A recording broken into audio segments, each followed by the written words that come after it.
모두가 공감하듯 현대인의 바쁜 삶 속에서 헬스장을 방문하여 운동하는 것이 때때로 너무나도 힘들 수 있다. 바로 이런 이유로 집에서 편리하게 운동할 수 있는 홈트레이닝이 인기를 끌게 되었다. 필자 역시 여러 번의 시도 끝에 마침내 효과적인 집 운동 루틴을 찾게 되었고, 그 과정을 여러분께 이야기하려 한다. 내가 처음 홈트레이닝을 시작하게 된 계기는 단순했다. 번거롭게 헬스장에 갈 시간적 여유가 없었고, 매달 헬스장 회원권을 연장하는 것도 부담스러웠다. 일단 시작하기로 마음먹었지만 어디서부터 시작해야 할지 막막했다. 유튜브와 블로그를 참고하여 다양한 운동 루틴을 접하게 되었고, 몇 가지 시도를 하게 되었다.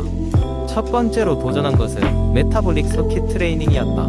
이는 짧은 시간에 고강도의 운동을 반복하여 빠르게 체지방을 태우는 프로그램으로 유명하다. 그러나 몇 번 시도해 본 결과 생각보다 내 체력 소모가 컸고 지속하기 힘들었다. 그래서 나는 보다 쉬운 루틴을 찾기 시작했다. 다음으로 도전한 것은 요가와 필라테스였다. 운동 후 몸의 긴장을 풀고 유연성을 증진시키기에는 효과적이었지만 근력 강화를 목적으로 하기에 부족했다. 고민 끝에 나는 홈트레이닝 전문가들이 추천하는 루틴을 결합하여 나만의 루틴을 설계하게 되었다. 이 루틴은 3단계로 구성된다. 첫째, 워밍업 단계에서는 10분간 다양한 전신 스트레칭을 한다. 이 단계는 몸을 풀어주고 운동 전 부상의 위험을 줄여준다. 둘째, 메인 운동 단계로 들어가서는 월요일과 목요일에는 상체 중심의 운동을, 화요일과 금요일에는 하체 중심의 운동을 하며 근육의 균형을 맞추도록 하였다. 팔굽혀펴기와 플랭크를 통해 상체를 단련하고, 스쿼트와 런지로 하체를 강화하며 주말에는 걷거나 가볍게 달리기를 하면서 전신의 혈액순환을 촉진한다. 마지막으로 마무리 단계에서 다시 5분간의 스트레칭을 통해 몸의 긴장을 풀어준다. 꾸준히 이 루틴을 따른 결과 달리기를 할 때 숨이 덜 차고 이전보다 체력이 올라간 것을 느낄 수 있었다. 또 홈트레이닝의 가장 큰 매력은 언제 어디서나 할 수 있다는 점이었기에 바쁜 일정에도 불구하고 어렵지 않게 일상 속에 녹여낼 수 있었다. 홈트레이닝을 통한 운동이 헬스장 운동보다 결코 효과가 떨어지지 않는다는 것을 직접 경험한 나는 이제 다른 이들에게도 자신있게 추천할 수 있게 되었다. 많은 이들이 바쁘다는 이유로 쉽게 포기하기도 하지만 자신에게 맞는 적절한 루틴을 찾는다면 집에서의 운동 역시 충분히 건강한 삶을 만드는데 큰 역할을 할 수 있을 것이다. 이를 위해서는 무엇보다도 꾸준함과 자신에게 맞는 운동 강도를 찾는 것이 중요하다. 그리고 조금씩이라도 매일의 변화를 즐기며 몸과 마음 모두 건강해지는 기쁨을 누릴 수 있기를 바란다. 두 번째 이야기. 오랜 세월 동안 체중 감량은 많은 사람들에게 도전 과제가 되어 왔습니다. 매일같이 체육관에 가서 땀을 흘리고 힘겹게 운동하는 것이 일반적인 방법으로 여겨지곤 했습니다. 하지만 여기에는 특별한 이야기가 있습니다. 그 주인공은 바로 주현이라는 이름을 가진 30대 여성이었습니다. 주현은 늘 바쁜 일정에 쫓기며 살아갔습니다. 회사의 프로젝트 마감 기한은 언제나 임박했고 퇴근 후에는 늘어진 가족 모임이나 친구들과의 약속으로 저녁 시간을 보냈습니다. 그러던 어느 날 그녀는 건강진단소에서 위태로운 수치를 발견하게 되었습니다. 체중 문제는 이제 무시할 수 없는 건강상의 문제로 다가왔습니다. 그녀는 걱정이 되었지만 운동할 시간이 부족하다는 것도 뼈저리게 느끼고 있었습니다. 그때 주현의 인생을 바꾼 작은 사건이 있었습니다. 아침에 출근길에 늘 가던 카페에서 우연히 만난 은퇴한 영양사 선배의 조언이었습니다. 그 선배는 그녀에게 미소를 지으며 살짝 귀띔했습니다. 운동 없이도 체중을 줄일 수 있는 방법이 있어. 그냥 매일의 습관을 조금씩 바꿔봐 라는 것이었습니다. 주현은 이 말을 듣고 의문스러웠지만 해볼 가치가 있다고 생각했습니다. 첫 번째로 그녀가 시도해 본 것은 음료수 습관을 바꾸는 것이었습니다. 평소에 과일 주스나 소다를 자주 마시던 그녀는 선배의 말대로 한 주 동안 물과 녹차만을 마시기로 합니다. 처음 며칠은 무척 어려웠지만 곧 그녀의 몸이 점차 적응하기 시작했습니다. 에너지가 더 가볍게 느껴졌고 피로감도 감소했습니다. 다음으로 그녀는 식사 시간에 변화를 주었습니다. 여태껏 빠듯한 아침 시간에 간편하게 먹었던 시리얼을 치우고 대신 주말에 미리 준비한 달걀과 아보카도를 아침 식사로 선택했습니다. 또한 퇴근 후에 폭식하곤 했던 늦은 저녁 대신 퇴근길에 집 근처로 산책을 하면서 간단한 저녁을 해결했습니다. 자연히 그녀의 식사 패턴은 조금씩 그러나 확실히 바뀌어갔고 수개월이 지나면서 그녀의 체중은 눈에 띄게 감량되었습니다. 주현은 또한 소소한 생활 습관도 바꾸었습니다. 엘리베이터 대신 계단을 이용하고 사무실에서는 앉아있는 시간을 줄이기 위해 서서 일할 수 있는 스탠딩 데스크를 신청했습니다. 이러한 변화들은 결국 그녀의 기분을 더 좋게 만들었고 체력도 점차 좋아졌습니다. 주현의 경험은 운동 없이 체중 감량을 위한 몇 가지 간단한 생활 습관의 변화가 얼마나 큰 영향을 미칠 수 있는지를 보여줬습니다. 그녀는 이제 단순히 체중 감량을 넘어서 더 나은 라이프 스타일을 향해 나아가고 있었던 것입니다. 결국 변화란 작은 변화의 연속이며 그것이 모여 큰 결과를 만들어낸다는 점을 그녀는 깨달았습니다. 오늘도 주현은 과거보다 더 건강한 삶을 살아가며 주위 사람들에게 그 비결을 자랑스럽게 나누고 있습니다. 세 번째 이야기어는 조용한 시골 마을. 사람들이 오손도손 모여 사는 이곳에는 특별한 비법으로 유명한 한 가정이 있었습니다. 그 가정의 주인인 마리아 할머니는 마을 사람들의 면역력을 책임지고 있었죠. 그 비법이 무엇인지 알아내기 위해서는 할머니께서 손수 가꾸는 정원에 대해 먼저 이야기해야 합니다. 마리아의 정원은 수많은 약초와 식물들로 가득 차 있었습니다.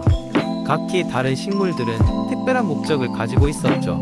정원의 중심에는 항상 늠름하게 서 있는 레몬나무가 있었는데 이 나무는 가장 중요한 비밀 재료 중 하나였습니다. 표면적으로는 레몬이었지만 마리아는 이를 단순한 과일로 보지 않았습니다. 레몬은 비타민C의 훌륭한 공급원이었으며 이는 백혈구의 생성을 촉진하고 면역 체계를 강화하는 데 필수적이었습니다. 하지만 레몬만이 그 비결의 전부는 아니었습니다. 정원 한쪽에는 부추가 자라고 있었습니다.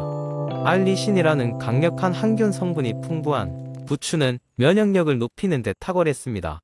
특히 마을의 겨울철 감기와 싸우기 위해 마리아는 마늘과 부추로 만든 특별한 즙을 마을 사람들에게 나누어 주었습니다. 마을 사람들은 이 즙을 음료처럼 마시며 감기와 독감으로부터 그들을 보호했습니다. 할머니는 특히 아이들에게 아연이 풍부한 음식을 강조했습니다. 정원에 자라는 호박씨를 직접 볶아 아이들에게 나누어 주었죠. 아연은 세포의 성장과 면역 반응을 돕는 중요한 미네랄입니다. 매주 수요일이면 정원에서는 아이들이 모여 앉아 호박씨를 까며 먹곤 했습니다. 오랜 시간이 지나면서 아이들은 이 단순한 놀이 시간 덕분에 몸이 강해진다는 것을 자연스럽게 알게 되었습니다. 또한 마리아는 비타민 D가 면역 시스템에 미치는 영향을 강조하곤 했습니다. 특히 햇볕이 부족한 시기에 그녀는 직접 마을 사람들에게 버섯을 키워 제공했습니다. 주말에는 할머니가 직접 주도하는 요리 워크숍이 열리곤 했는데 이 자리에서 버섯은 늘 주요 재료로 사용되었습니다. 사람들은 저마다 자신만의 특색 있는 버섯 요리를 만들어 공유했으며 그 과정에서 비타민 D의 중요성에 대해 자연스럽게 배우게 되었습니다. 정원의 축제라고 할 수 있는 가을에는 마리아의 손자들이 직접 잡아 올린 연어로 잔치가 열렸습니다. 이 잔치는 단순히 음식을 나누는 것을 넘어 오메가-3 지방산과 같은 필수 영양소를 섭취할 수 있는 시간으로 자리 잡았습니다. 가족들은 연어 요리를 준비하며 연어의 효능에 대해 서로 이야기를 나누곤 했죠. 마리아 할머니의 특별한 식단 덕분에 이 마을은 해마다 찾아오는 질병으로부터 비교적 안전할 수 있었습니다. 이러한 비법들은 시간이 흘러도 결코 변치 않았습니다. 마을 사람들은 서로 협력하며 면역력을 강화하기 위한 지혜를 공유했고 그 결과 모두가 건강한 삶을 누릴 수 있었습니다. 마리아 할머니는 가끔 도시에서 온 이방인들에게 정원의 비밀을 이야기해 주곤 했습니다. 그들은 할머니의 말을 듣고 약초와 식물이 가진 자연의 힘에 대해 감탄하였죠. 그 도시 사람들 중 일부는 마을의 생활 방식을 본떠 자신의 삶에서도 면역력을 향상시키기 위한 노력을 시작했습니다.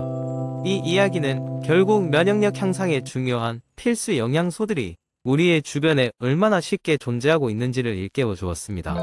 마리아 할머니는 그런 영양소의 중요성을 평생에 걸쳐 실천하며 마을 사람들에게 전수한 것이었습니다. 그 비법들은 마을의 전통으로 남아 앞으로도 계속 이어져 나갈 것입니다. 네 번째 이야기. 저는 이 이야기를 저의 경험을 바탕으로 작성하고자 합니다. 몇 년 전, 저는 매우 바쁜 생활을 하고 있었습니다. 매일 아침 회사에 출근해서 늦은 밤까지 일했고 운동은커녕 잠잘 시간조차 부족했던 나날들을 보냈습니다. 당시에 제 건강 상태는 최악이었습니다. 지속적인 허리 통증, 만성 피로, 체력 저하로 하루하루가 버거웠습니다. 그러던 어느 날 친구가 저를 불러냈습니다. 그 친구는 오랜 친구였고 최근 몇 개월간 그녀가 얼마나 건강하고 활동적으로 보였는지는 눈에 띄게 느낄 수 있었습니다. 저는 그녀에게 비결이 무엇이냐고 물었습니다. 그녀는 단순히 꾸준한 운동이라고 대답했습니다.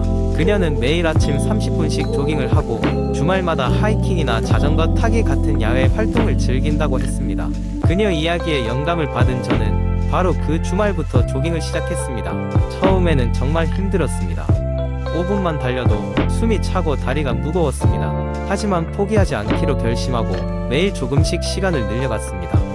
그리고 몇 주가 지났을 때 저는 놀라운 변화를 느꼈습니다. 언제부턴가 아침에 일어나는 것이 조금 덜 버거웠고 하루를 보내는 에너지가 달라졌습니다. 그리고 점차 허리의 통증이 줄어들고 있었습니다. 운동은 단순한 체력 향상뿐만 아니라 제정신 건강에도 큰 영향을 미쳤습니다. 스트레스가 많은 날에는 신선한 아침 공기를 마시고 달리는 것만으로도 오후의 업무를 효과적으로 처리할 수 있었습니다. 통계적으로도 운동은 스트레스 호르몬인 코르티솔을 줄이고 엔돌핀을 증가시키는 것으로 알려져 있습니다. 실제로 저의 경험에서도 확인할 수 있었습니다. 꾸준한 운동은 체중 관리에도 큰 도움이 되었습니다. 특별한 다이어트 프로그램을 따르지 않았음에도 불구하고 체중이 점차 안정되고 몸매도 조금씩 개선되었습니다. 근육량이 늘어나면서 기초 대사량이 증가했고 자연스럽게 여분의 지방이 줄어들었습니다.